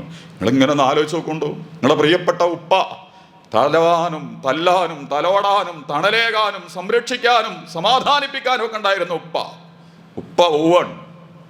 വയസ്സായി കുറേ കഴിഞ്ഞ് അപ്പോഴും ഉണ്ടാവും ധാരാളം ഓർമ്മകൾ. നിങ്ങളെ പ്രിയപ്പെട്ട ഉമ്മ വീട്ടിൻ്റെ അത്താടിയാണവർ, വീട്ടിലെ കേന്ദ്രമാണവർ. ഉമ്മ വീട്ടിൽ നിന്ന് ഇറങ്ങുന്നു. ഇനി ആരാണിവിടെ? ഈ വീട്ടിൻ്റെ അകത്തളങ്ങളിൽ ആരാണ്? അപ്പോൾ കുറേ സാധനങ്ങൾ കിട്ടും. അതിൻ്റെ കൂടെ നിങ്ങളെയാണ്ട് ഓർക്കുക. ഓലൊക്കെ പോയാലും ഞാനും പോണ്ടേ, എന്നെയും കൊണ്ടുപോലോ. എന്താണ് ഞാൻ ഒരുക്കിയിട്ടുള്ളത്? അവർക്ക് ഞാൻ എന്താണ് ഒരുക്കി കൊടുത്തിട്ടുള്ളത്? നമ്മുടെ വീടിനെയും കുടുംബത്തിനെയും വീണ്ടെടുക്കാൻ, അള്ളാഹുവിൻ്റെ ദീനിനെ അവർക്ക് കൊടുക്കാൻ, അതുമായിട്ട് അവരെ യാത്രയേക്കാൻ, നമുക്ക് യാത്ര പോവാൻ, അള്ളാഹുവിനെ കണ്ടുമുട്ടാൻ. നോമ്പുകാരന് 2 സന്തോഷം ഞാൻ അവസാനിപ്പിച്ച് റസൂല് പറഞ്ഞത്. ഒന്ന് നോമ്പ് തുറക്കുമ്പോഴാണ്. രണ്ടാമത്തത് അള്ളാഹുവിനെ കാണുന്നു. മമ്മൂട്ടി, മോഹൻലാൽ, മെസ്സി, യമീൻ യമാൽ അല്ലെങ്കിൽ സഞ്ജു സാംസൺ കാണുമ്പോൾ എന്താണ്? അവസാനത്തെ 3 കളിയിലും അടിച്ചു കയറി എന്നാണ് പറയുന്നത്. ഭയങ്കര ഹീറോ. ഒരു തിരിച്ചുവരവ് വേണത്തിന് നല്ലതാണ് ജീവിതത്തിൽ. നമ്മളൊക്കെ പരാജയപ്പെട്ടിടത്ത് നിന്ന് തിരിച്ചു വരാനുള്ള നല്ല പാഠങ്ങൾ അതിലുണ്ട്, ഗുണപരമായ പാഠങ്ങൾ. കോർപ്പറേറ്റ് വൽക്കരണത്തിന്റെ ക്രിക്കറ്റും IPL ഒന്നുമല്ല. IPL പോലും ഇനി ഗ്യാസ് ഇല്ലാത്തതുകൊണ്ട് കളി നടക്കൂല എന്നൊക്കെ പറയുന്നുണ്ട്. പോട്ടെ, അവിടെ കിടക്കട്ടെ. അത് ഞാൻ പറഞ്ഞത് തിരിച്ചു വരാൻ നിരാശരാവേണ്ടതില്ല. ഫോമിലേക്ക് വീണ്ടെടുക്കാം, അള്ളാഹുവിലേക്ക് തിരിച്ചു യാത്ര. നിങ്ങൾ ഒരുമിച്ച് തൗബ ചെയ്യൂ, ഇസ്തിഗ്ഫാർ ചെയ്യൂ, അള്ളാഹുവിലേക്ക് സഞ്ചരിക്കൂ. നിങ്ങൾക്ക് നിങ്ങളെ വീണ്ടെടുക്കാൻ പറ്റും. പ്രിയപ്പെട്ടവരെ, നമുക്ക് നമ്മളെ വീണ്ടെടുക്കാൻ, അള്ളാഹുവിലേക്ക് നമ്മൾ എത്തിക്കാൻ. അവസാനം ഒരു സഞ്ജുവിനെ കാണുമ്പോൾ ഇത്ര സന്തോഷം, ഒരു പിണറായിനെ കാണുമ്പോൾ ആർത്ത് വിളിക്കുക, ഒരു ഉസ്താദിനെ കാണുമ്പോൾ ഹല്ലേലൂയ പാടുക, ഏതെങ്കിലും ഒരു മതനേതാവിനെ കാണുമ്പോൾ, ഹർഷേതാവിനെ കാണുമ്പോൾ തന്നെ ഹർഷ പുളകിത ചകിതരായി നിലം വിട്ട് പറക്കുന്നവർ നമ്മൾ. ഇതിനപ്പുറല്ലേ അല്ലാഹ്? വലില്ലാഹി മാഫി സമാവാതി വൽ വലില്ലാഹി മുൽക്കു സമാവാതി വൽ അർദ്. ഈ മഹാപ്രപഞ്ചങ്ങളുടെ ഉടമയായ അല്ലാഹു നമ്മളെ കണ്ടുമുട്ടുന്ന പറയുന്നുണ്ട്. ഞാനും നിങ്ങളും മുഖാമുഖം വരും, എൻ്റെ അടുത്ത് നിങ്ങൾ വന്ന് നിൽക്കും, എന്നോട് നിങ്ങൾക്ക് സംസാരിക്കണ്ടേ? എങ്ങനെ നിങ്ങൾ കാണും എന്നെ? എങ്ങനെ നിങ്ങൾ പറയും? എന്തുകൊണ്ടാണ് നിങ്ങൾ എൻ്റെ മുമ്പിലേക്ക് വരാൻ പോകുന്നത്? പ്രിയപ്പെട്ടവരെ, കരുണാവാരിധി തന്നതാണ് ഇത് മുഴുവൻ. ഈ ജീവൻ, ഈ ആയുസ്, ഈ ശരീരത്തിലെ ഓരോ ഭാഗങ്ങൾ, നമ്മൾ അനുഭവിക്കുന്ന ഭൗതികമായ സംവിധാനങ്ങളെല്ലാം കരുണാവാരിധി അല്ലാഹു എണ്ണിക്കണക്കാക്കാൻ കഴിയാത്ത അനുഗ്രഹങ്ങൾ തന്നിട്ടുണ്ട്. അല്ലാഹനെ കാണാൻ നമുക്ക് ആഗ്രഹമില്ലേ? സന്തോഷത്തോടെ നാളെ സ്വർഗത്തിൽ നമ്മളും നമ്മുടെ മക്കളും ഇണകളും മാതാപിതാക്കളും ഒക്കെ കസേരകളിൽ ഇരുന്ന് ആടി, മഞ്ചങ്ങളിലും ഊഞ്ഞാലുകളിലും ഒക്കെ ആടി, ഏറ്റവും മനോഹരമായ സ്വഭാവത്തിൽ കരുണാവാരിധി അല്ലാഹുവിനെ ദർശിച്ച് കണ്ട് സായുജ്യമടഞ്ഞ് അതിനുള്ള അവസരമാണ് റമദാൻ. കരുണാവാരിധി ഏറ്റവും മനോഹരമായി കണ്ടുമുട്ടാൻ പ്രിയപ്പെട്ട സഹോദരന്മാരെ, ഇനിയും 5-6 ദിവസങ്ങൾ, 7 ദിവസമൊക്കെ ചിലപ്പോൾ നമ്മുടെ മുമ്പിൽ ഉണ്ടാവും. ഏറ്റവും മനോഹരമായി ഉപയോഗപ്പെടുത്താൻ ഞാനും നിങ്ങളൊക്കെ ശ്രമിക്കുക. കരുണാവാരിധി അല്ലാഹുവേ, നീ ഞങ്ങൾ അനുഗ്രഹിക്കണേ റഹ്മാനെ. മൂന്നാമത്തെ, ഈ പള്ളി ഇന്നങ്ങളൊന്നും കൊടുക്കണ്ട. നമ്മുടെ പള്ളിയിൽ അഴിച്ചുപണി നടന്നുകൊണ്ടിരിക്കുകയാണ്, പല പണിയും നടന്നുകൊണ്ടിരിക്കുകയാണ്. കുറച്ചൊക്കെ കൊടുത്തവരാണ് നിങ്ങൾ. പക്ഷേ എൻ്റെ പ്രിയപ്പെട്ട ഈ റമദാൻ നിങ്ങൾ നീയത്ത് വെക്ക്. പള്ളിയുടെ മുൻഭാഗവും അതിൻ്റെ ബാക്കി ഭാഗങ്ങളൊക്കെ ഇനിയും ക്ലിയർ ചെയ്യണം. എല്ലാം മാറ്റണ്ടേ? മുഖച്ഛായ മൊത്തം മാറ്റണമല്ലോ അതിനെ. അപ്പോൾ ഇത് പകുതിയായിട്ട് നിൽക്കണം. ഇപ്പം 10-25 ലക്ഷം ഉറുപ്പിക ഇനിയും ആവശ്യമുണ്ട്. 25 ലക്ഷത്തോളം ഉറപ്പ് നമുക്ക് ചിലവാവശ്യമുണ്ട്. എൻ്റെ പ്രിയമുള്ള സഹോദരന്മാരങ്ങൾ നീയത്ത് വെക്ക്. ഈ റമദാനിലും റമദാൻ കഴിഞ്ഞ ഉടനെയുമൊക്കെയായി ഇതിൻ്റെ പുനരുദ്ധാരണ പ്രവർത്തനങ്ങൾക്ക് ആവശ്യമായിട്ടുള്ള നല്ല ഓഫറുകൾ, നല്ല സംഭാവനകൾ എൻ്റെ പ്രിയപ്പെട്ട സഹോദരീ സഹോദരന്മാർ മനമൊഴിഞ്ഞ് അകമൊഴിഞ്ഞ് നൽകണം എന്നുകൂടി ഈ സന്ദർഭത്തിൽ ഞാൻ ഓർമ്മിപ്പിക്കുന്നു. കരുണാവാരിധിയായ റബ്ബ് നമ്മെ അനുഗ്രഹിക്കുമാറാകട്ടെ.